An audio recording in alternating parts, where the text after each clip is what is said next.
혹시 이런 생각 해보신 적 있습니까? AI가 디자인 개발 다 해준다는데 그럼 PM은 어떻게 되는 거지? 라는 생각 말입니다. 이에 대해서 스탠퍼드 AI 연구소장이자 구글 브레인의 공동 설립자인 앤드류 응 교수는 소프트웨어 개발이 저렴해질수록 무엇을 만들지 결정하는 사람에 대한 수요가 폭발적으로 늘어날 거라고 했는데 이를 경제학적으로 설명합니다.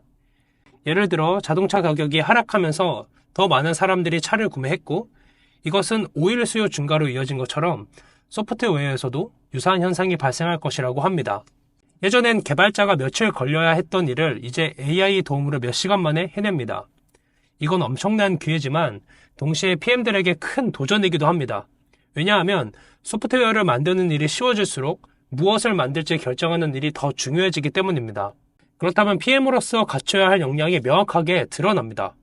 바로 어떤 것을 만들어야 가치가 있는지 명확하게 제시하는 역량입니다. 그렇다면 우리는 무엇을 공부하고 어떤 역량을 쌓아 나가야 할지 세 가지를 이야기해 보겠습니다. 첫 번째는 가장 근본이 되는 고객 중심 문제 정의 능력입니다. 근데 이 고객 중심이라는 말은 대표님 훈화 말씀 같은 데서 단골로 등장하는 좀 진부한 말이기도 하고 누구는 난 이미 당연히 고객 중심으로 제품 기획하고 있는데 라고 말하기도 하는데 실제로 보면 고객 중심이 아니라 고객 집중인 경우가 많습니다.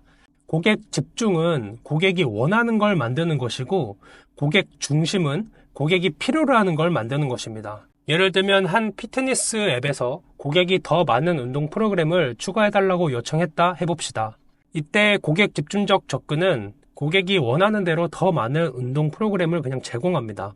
반면 고객 중심적 접근은 왜 더 많은 운동 프로그램을 원했는지 데이터나 인터뷰를 통해 분석해서 실은 자신에게 맞는 운동 프로그램을 찾고 싶었다는 것을 알아내고 그에 맞게 고객 맞춤 운동 추천 기능과 UX를 제공하는 것입니다.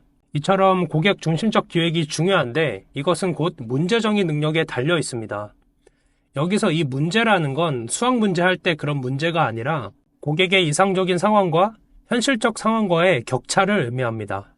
이 문제라는 것을 정의하는 것이 진짜 제일 중요한데 문제가 제대로 정의되지 않으면 그 뒤에 진행되는 디자인, 개발 다 시간 낭비가 되기 때문입니다. 아인슈타인이 1시간이 주어진다면 55분은 문제 정의하는 데 쓰고 5분 동안 해결책을 찾는 데 쓰겠다고 한 것과 같은 이치입니다. 이를 위해서는 먼저 문제를 발견해야 하고 그 발견한 문제 중에 정말 해결할 가치가 있는 문제인지 정의하는 일을 해야 합니다. 이것이 바로 고객 중심 문제 정의라고 할 수 있습니다. 이와 관련해서 실제 실무에서는 어떻게 하는지 궁금하시다면 댓글을 남겨주세요. 두 번째는 AI 활용 능력입니다. AI를 단순히 텍스트 요약 또는 검색 엔진 용도에 그치는 경우가 있는데 제대로 활용하면 앞서 이야기한 어떤 것을 만들어야 가치가 있는지 명확하게 제시하기 위한 능력을 몇 배 더 끌어올릴 수 있습니다. 예를 들어서 어떤 건 노션에 있고 어떤 건 PDF로 있고 어떤 건 음성 파일로 있는 등 각기 다른 포맷으로 존재하는 유저 인터뷰 내용이나 분석 자료들을 노트북 LM에 넣고 돌려서 새로운 인사이트와 유의미한 데이터를 뽑아낼 수도 있습니다. 또 다른 예시로 도큐어 PR을 활용해 더 높은 퀄리티의 PR들을 더 빠르게 작성할 수도 있습니다.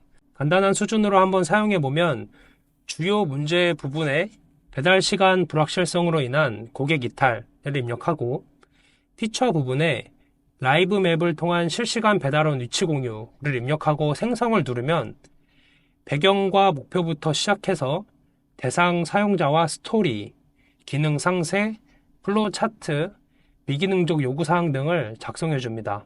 물론 AI는 나보다 맥락이 제한적이기 때문에 이 첫 결과 그대로 쓰기엔 무리가 있지만 무엇보다 PRD 작성 시간을 엄청나게 줄여주고 추가 미세 조정을 통해서 퀄리티를 확 올릴 수 있습니다. 세 번째는 JTBD 프레임워크입니다. JTBD는 Jobs to be done의 약자로 첫 번째로 말했던 문제 정의와 연관이 깊은데 사용자가 진짜로 이루려는 일이 무엇인가를 찾는 방법입니다. 대표적인 예시로 많이 알려진 밀크쉐이크 사례가 있습니다. 과거 맥도날드는 밀크쉐이크를 더 많이 팔기 위해 더 달게 할지 더 차갑게 할지와 같이 제품의 기능적인 측면을 중심으로 접근했지만 효과가 없었습니다.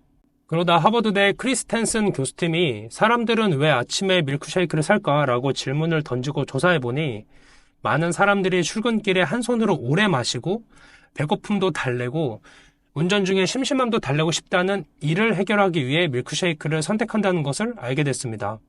그래서 맥도날드는 밀크쉐이크를 더 꾸덕하게 만들고 드라이브 스루 주문 처리 속도를 높인 다음에 그 결과 아침 밀크쉐이크 판매량이 25%나 더 늘었다고 합니다. 여기서 중요한 건 기능이나 시장 트렌드 관점에서 접근하는 게 아니라 고객이 진짜 원하는 일을 찾거나 가설을 세우고 그것을 PRD의 시나리오 섹션에 작성하는 것입니다.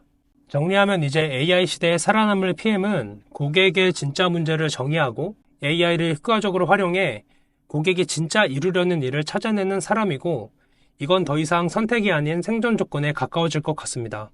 왜냐하면 만드는 게 쉬워진 디자이너나 개발자가 이 역할을 겸할 수 있고, 아니면 이런 역량을 가진 PM을 더 선호하리라는 것은 분명하기 때문입니다. 하지만 우리는 끊임없이 배우고 변화에 적응해야 하는 PM이기 때문에 앞으로 어떤 스킬들을 쌓아 나가야 할지 저 또한 공부하고 실무에 적용하면서 더 많은 지식과 경험을 나누겠습니다.